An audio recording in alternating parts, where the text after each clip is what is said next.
여러분 반갑습니다. 저 같은 사람을 감히 하나님께서 또 이렇게 강대상에 세워주시는 거 너무나도 감사드릴 마음으로 이 시간 섰습니다. 말씀을 들어주시면서 저를 위해 중보해 주십시오. 실수하지 않게 해달라고, 그러니까 이왕이면은 여러분들이 오늘 말씀을 통해서 큰 은혜를 받게 해달라고 기도해 주십시오. 자, 오늘 본문 말씀은 예레미야에서 이제 끊임없이 죄를 범하는 유다 백성들에게 예루살렘은 멸망할 것이다 이렇게라고 선포하는 구절입니다. 예레미야는 멀지 않은 미래에 예루살렘이 멸망할 것을 미리 내다보고 저들에게 간절히 말하지만 저들 대부분의 사람들은 예레미야의 이 말을 듣지 않았어요. 자기가 멸망할 것과 예루살렘의 미래가 이렇게 비참하게 될 것이라는 것을 상상도 하지 못하고 믿지 않았습니다. 그러나 하나님께서는 계속 선지자 예레미야를 통해서 돌덩이처럼 굳어버린 유다 백성들의 그 마음을 이렇게 깨닫게 하셔서, 죄악을 깨닫게 하셔서 죄를 회개하고 주님께 돌아오게 하시려는 것이고, 오늘 본문 말씀은 예레미야가 이전에 메시지를 전달했던 그런 방법처럼 전달한 것이 아니라 다른 방법으로 일하시면서 유다 백성들을 하나님께로 돌아오게 하고 회개의 자리로 이끄시고 초청하는 그 부분을 말씀하고 있는 것입니다. 오늘 17절 말씀을 먼저 보겠습니다. 만군의 하나님께서 이와 같이 말씀하시되 너희는 잘 생각해보고 곡하는 부녀를 불러오며 또 사람을 보내 지혜로운 부녀를 불러오되, 먼저 예레미야는 곡하는 부녀를 불러오라고 하십니다. 이 곡하는 부녀는 장례식장에서 돈을 받고 대신 울어주는 여자들입니다. 그냥 가만히 있다가도 그들이 우는 것만 봐도 앞에서 이렇게 우는 것처럼, 따라오는 것처럼 그만큼 우는 데는 선수인 사람들인 거죠. 둘째는 지혜로운 부녀를 불러오라고 말씀합니다. 중요한 것은 바로 이들입니다. 여기서 지혜로운 부녀는 말을 잘 조리 있게 하는 지혜로운 여자들입니다. 그들을 불러오게 하시는 것입니다. 그러면서 18절 19절에 말씀을 하십니다. 말씀에 그들로 빨리 와서 우리를 위하여 애곡하여 우리의 눈에서 눈물이 떨어지게 하며 우리의 눈꺼풀에서 물이 쏟아지게 하라 말씀하십니다. 강팍해진 마음을 가진 예루살렘 사람들에게 눈물 나오게 감정을 동요시키라는 것이죠. 그리고 19절에 보니까 말 잘하는 지혜로운 여인들에게 이렇게 말하라는 것입니다. 19절, 우리가 아주 망하였구나. 우리가 크게 부끄러움을 당하였구나. 우리가 그 땅을 떠난 것은 그들이 우리의 거처를 헐었음이로다. 이렇게 우는 여자들과 말 잘하는 여자들에게 이런 것을 시키면서 마치 오페라의 한 장면처럼, 드라마의 한 장면처럼 예루살렘이 멸망하였다는 그 사실을 저들에게 인식시키시는 것입니다. 그리고 저들의 죄악으로 말미암아 예루살렘도 멸망하고 저들의 자녀와 또 저들의 가정들이 망하게 되었고 멸절되었다는 사실을 알려주려고 하는 것입니다. 그러면서 20절에 보면 곡하는 부녀들에게 하나님의 말씀을 듣고 딸들과 이웃들에게 이 슬픈 사실을 가르치라 말씀하십니다. 곡하는 여자들에게 울면서 이 비참한 사실을 말하라는 것입니다. 선포하라는 거거든요. 얘기하라는 것입니다. 너희들이 이렇게 망할 것이다. 빨리 죄악에서 돌이켜 회개하고 돌아오라. 저들로 하여금 이런 방법을 써서 가면서까지 억지로 깨닫게 하시는 그 하나님 마음은 딱 한 가지입니다. 이들이 돌이켜 회개하고 와서 하나님의 자녀답게 거룩한 삶을 살라는 것입니다. 그래서 주님께서 주시는 그 복, 하나님 그 자체를 마음껏 누리면서 축복된 삶을 살기 위함입니다. 저는 오늘 이 말씀을 이렇게 보면서 이 시대에 사는 우리도 동일하다는 그런 마음이 들었습니다. 이 시대가 어떻습니까? 대상만 다를 뿐이지 저들은 바알 우상을 섬기는 문화권에 살았고 또 우리는 또 돈이 우상이 되는 이런 문화권에 살아가면서 어둠의 창과 같은 이런 세상에서 살아가면서 사실 말씀대로 사는 건 쉽지 않습니다. 그러나 세상에 살면서도 하나님은 그걸 알면서도 우리에게 어떻게 말씀하십니까? 너희는 이기는 자로 서라고 말씀하십니다. 이기는 자로 서서 말씀을 통해서 승리하라고 말씀하십니다. 왜요? 단 한 가지입니다. 우리로 하여금 거룩한 하나님의 자녀답게 살라고요. 뭐 이것 받아라 저것 받아라 어떤 복을 주기 위함이 아니라 하나님 그 자체를 알아가면서 하나님 말씀대로 살아가는 거룩한 자녀로 살길 원하시기 때문입니다. 저는 오늘 이 말씀을 준비하면서 참 부끄러웠습니다. 나도 혹시 유다 백성들처럼 깨달지 못한 죄가 있는가? 미처 회개하지 못한 죄가 있는가? 기도 여러분처럼 많이 하지 못하지만 저도 1시간 기도하려고 하고요. 새벽 예배 나와서도 기도하고 성령 집회 끝나고도 기도합니다. 짬짬이 묵상 기도도 하고 말씀도 있습니다. 중간중간 점심때 일하다가 말고도 마가다락방 가서 기도를 합니다. 기도 많이 합니다. 그런데 중요한 것은 오늘 유다 백성들처럼 내 안에는 정말 해결되지 못한 죄가 있는데 내가 혹시 기도만 하고 있는 것이 아닌가 하는 그런 두려움이 제 마음에 이렇게 앞서더라고요. 기도 응답해 주세요. 이 기도 응답이 나의 목적이야. 물론 여기 계신 분들은 다 하나님 사랑해서 그저 나오시는 분인 거 아십니다. 그런데 홀이라도 내 안에 혹시 하나님께서 원치 않는 회개하기 원하시는 것이 있는데 그거를 내려놓고 보지 못하고 유다 백성들처럼 그리고 기도 응답만 받기 위해서 기도하는 것이 아닌가 이렇게 저를 돌아보는 시간을 가졌습니다. 하나님께서는 우리에게 말씀하실 때 꼭 사인을 보내주시죠. 어떤 때는 말씀을 통해서도 주시고 또 어떤 때는 환경을 통해서도 주시고 또 마음에 어떤 부담감을 주셔서 우리한테 어떤 이렇게 푸시를 하고 반응하시면서 주님께 이렇게 회개하고 나오라고 그렇게 말씀하실 때가 있거든요. 그래서 이런 환경적인 어떤 파쇄나 내 마음의 부담감이 올 때는 우리는 민감하게 주님을 바라보며 즉각 주님 앞에 순종하는 마음의 자세로 서야 한다는 것이 참 중요합니다. 근데 중요한 것은요, 우리가 우리 스스로 내 모습을 볼 수 없다는 것입니다. 진정한 회개는요, 성령 하나님께서 우리 안에서 우리를 비춰주실 때 깨달아지는 것이거든요. 그 자리까지 여러분들 다 가신 줄 믿습니다. 그런데 한두 번 해서 되는 것이 아니라 날마다 매일매일 나는 내 안에 아무 선한 것도 없습니다. 내게는 아무 능력도 없습니다. 주님. 주님 은혜가 필요합니다. 주님 저에게 은혜를 부어주셔서 깨달지 못한 것이 있다면 깨닫게 하시고 회개하지 못한 것이 있다면 회개할 수 있도록 은혜를 부어주세요. 저는 하나님께 가끔 이런 기도를 하면은 빈 깡통을 보여주십니다. 거지 밥통을 상징케 하는 깡통, 찌그러진 깡통이었죠. 그게 바로 너다 이렇게 말씀하시거든요. 그 안에는 밥알 한 톨 없는 그런 깡통. 제가 그런 자더라고요. 그래서 하나님께서 유기성 목사님이나 왕정원 목사님을 통해서 우리에게 주시는 말, 매일 주님께 붙어 있어라. 왕 대신 주님을 찬양해라. 그 말은 24시간 주님께 안테나를 세우고 민감하게 주님께 반응하고 나아가라는 그 말씀인 것 같습니다. 우리가 그렇게 서 있지 않으면 우리도 유다 백성들처럼 우리 환경에 이런 쓴맛을 보게 될 수도 있다는 것입니다. 부끄러운 고백이지만 몇 주 전에 성도님들과 대화를 했던 일이 있었습니다. 두 분의 성도님이었습니다. 근데 그 대화가 하나님께서 기뻐하지 않으시는 대화였습니다. 선한 목자를 어떤 부분에 대해서 얘기할 때 제 생각을 너무 강하게 얘기했던 것입니다. 그래서 이제 뭐 흉보고 판단 정죄하는 것이 아니라 그냥 내 의견을 말했을 뿐인데 하나님께서 기뻐하지 않으셨나 봐요. 그분들하고 헤어지고 돌아가서 사무실에서 일을 보고 있는데 내 마음이 너무 편치 않은 거예요. 그래서 이상해서 성령님께서 계속 물었죠. 주님, 내 마음이 왜 이렇죠? 뭐 때문에 내 마음이 이렇죠? 좀 알게 해주세요. 제가 아름은 회개하고 주님 앞에 순종할게요.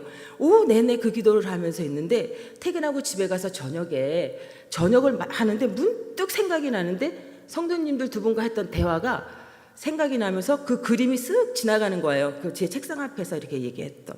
그러면서 하나님께서 그때 그 순간 우리들이 내가 나눴던 대화가 하나님께서 기뻐하지 않다고 말씀하시더라고요.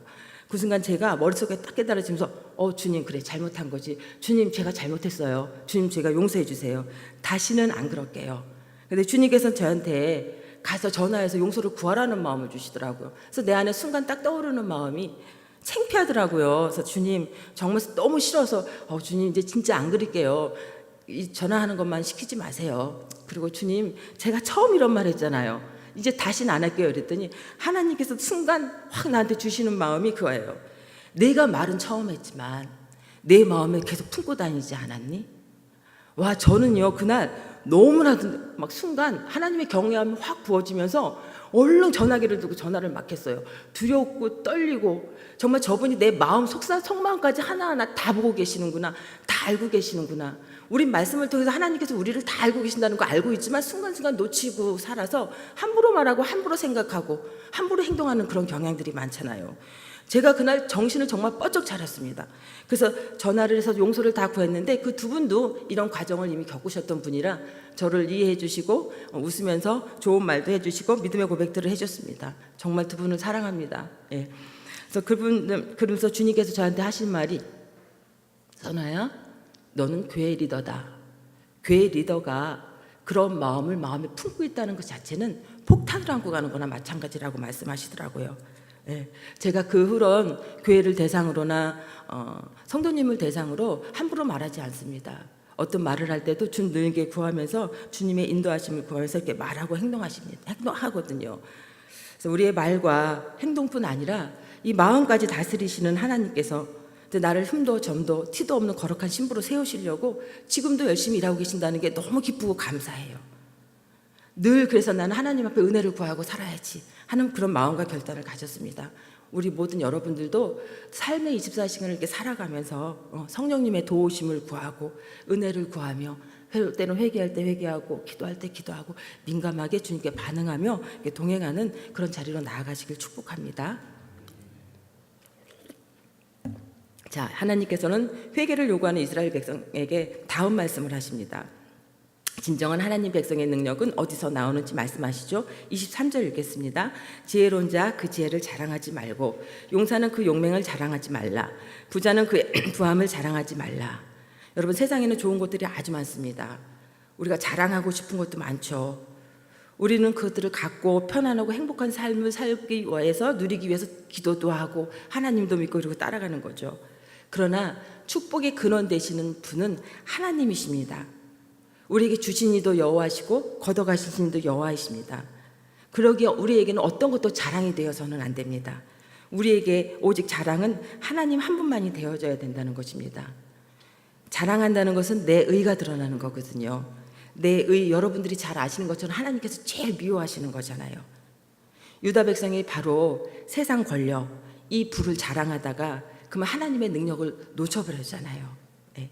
우리는 어떤 상황 속에서도 다 놓쳐버리고 잃어버려도 하나님만을 놓쳐서는 안 된다는 것입니다. 하나님을 놓치면 다 놓치는 것이고, 분명히 오늘 알아둘 것은 내가 자랑했던 그것 때문에, 내가 소중히 갖고 싶었던 그것 때문에 내가 망하게 될 것이라는 것, 그 말씀 우리는 꼭 붙들어야 될 것 같습니다. 24절, 또 자랑하는 자는 이것으로 자랑할지니 곧 명철하여 그를 아는 것과 나 여호와는 사랑과 정의와 공의를 땅에 행하는 자인 줄 깨닫는 것이라. 나는 이 일을 기뻐하니라. 그럼 하나님께서 무엇을 자랑하라고 하십니까? 하나님을 아는 것에 대해서 자랑하라는 것입니다. 하나님을 안다는 것은 하나님 관계 속에서 하나님과 인격적인 교제의 누림을 누리시는 것입니다. 여러분들도 다 하고 계시죠. 예. 이론이나 지식으로 그 하나님을 아는 것이 아니라 눈에 보이진 않지만 내 삶 속에서 그 성령 하나님과 친밀하게 교제하는, 그분을 누리고 그분을 맛보고 그분과 함께하고 같이 주님과 노는 것입니다. 그게 바로 하나님의 은혜를 말하는 것이죠.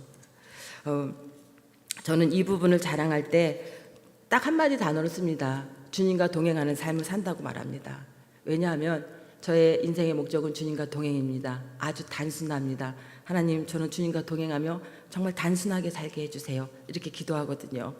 하루 24시간 그냥 주님과 함께하고 주님과 노는 것입니다. 내가 하루 24시간 주님과 동행하는 삶을 살아가면서 때론 넘어지고 때론 무너질 때 있지만 그 일상적인 순간순간마다 주님에 대해서 아주 열심히 노력합니다. 훈련합니다. 내가 나에게 오늘 이런 부분은 이렇게 하고 저런 부분은 저렇게 하고, 주님 그렇죠. 매 순간마다 그걸 나 스스로가 훈련합니다. 그리고 최선을 다해서 노력합니다. 잘한다는 얘기는 아닙니다. 최선을 다해서 노력하고 있습니다.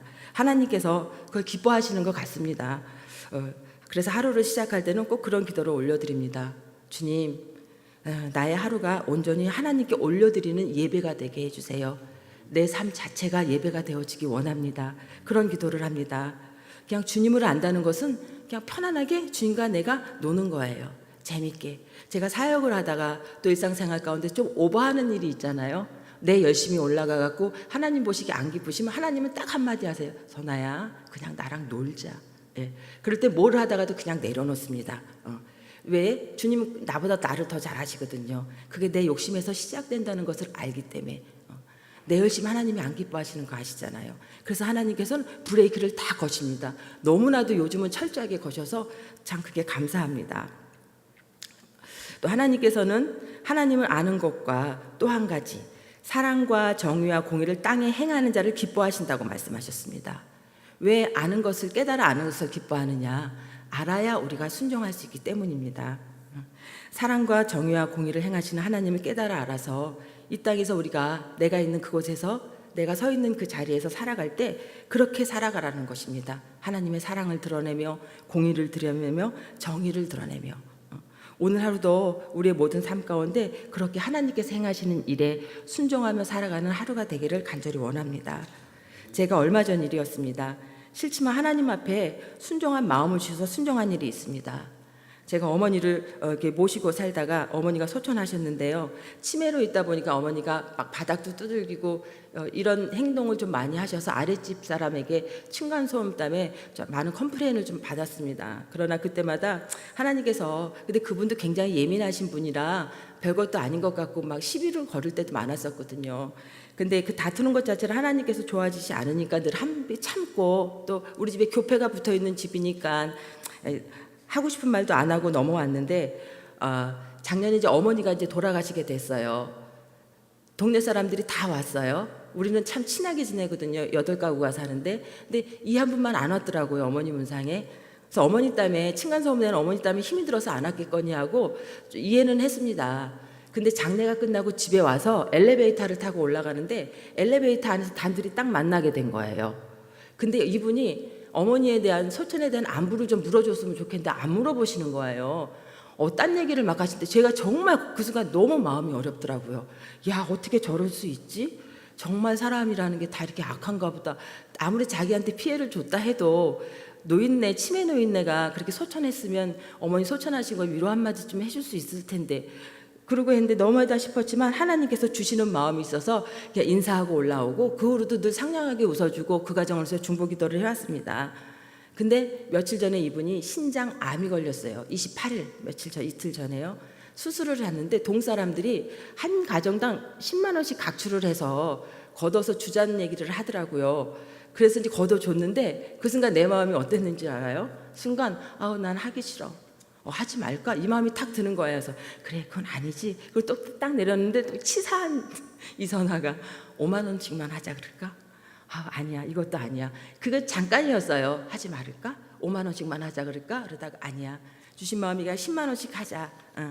정말 주기 싫었어요. 화가 나서. 다른 것도 아니고 어머니 돌아가시는 그 부분에 그렇게 했던 게 이게 제가 이렇게 상처가 되고 잊혀지지가 않았었나 봐요. 그런데 하나님께서 주시는 이 마음 오늘 말씀처럼 하나님은 사랑과 공의와 정의를 행하시는 하나님이라는 걸 알기에 어려움을 당한 이웃을 보고 그냥 지나갈 수가 없었어요. 그래서 하나님 마음 주셔서 했습니다. 사랑하기 싫었지만 주님께서 하라 그래서 순종을 했고 그날 저녁에 남편하고 그 부분들을 이야기를 하면서 얘기를 했더니 남편이 잘했다고 칭찬을 해주시더라고요. 그래서 같이 둘이 예배를 드리면서 중보기도를 했어요. 그 가정을 위해서 수술 잘 되게 해주시고 그 두 분을 위해서 기도를 해주시고 그러고 났는데 얼마나 좋고 평안하고 행복한지 몰라요. 우리가 순간순간 누리잖아요. 순종하고 난 다음에 그 기쁨 너무너무 좋더라고요. 그래서 저는 그런 생각을 했어요. 순종할 수 있을 때 하는 것은 순종이 아니다. 하기 싫고 너무 하기 싫고 그럴 때 내 생각은 이렇지만 하나님 생각이 이러기 때문에 하나님 때문에 내가 하나님 때문에 순종할 수 있다는 거 그게 우리에게 축복이고 하나님이 기뻐하시는 순종인 것 같습니다. 그래서 오늘 하루도 여러분 우리가 힘을 냅시다. 그리고 내가 사는 그 자리 일터든 가정이든 교회든 그 자리에서 지금 하나님께서 내 주위에서 하시는 일이 무엇이며 하나님께서 지금 원하시는 순종이 무엇인지 적은 거 하나라도 그 순종하는 데 마음을 쏟으며 하나님과 깊이 교제하며 동행하는 하루가 되어지기를 축복합니다. 우리 이 시간 다 같이 기도하겠습니다.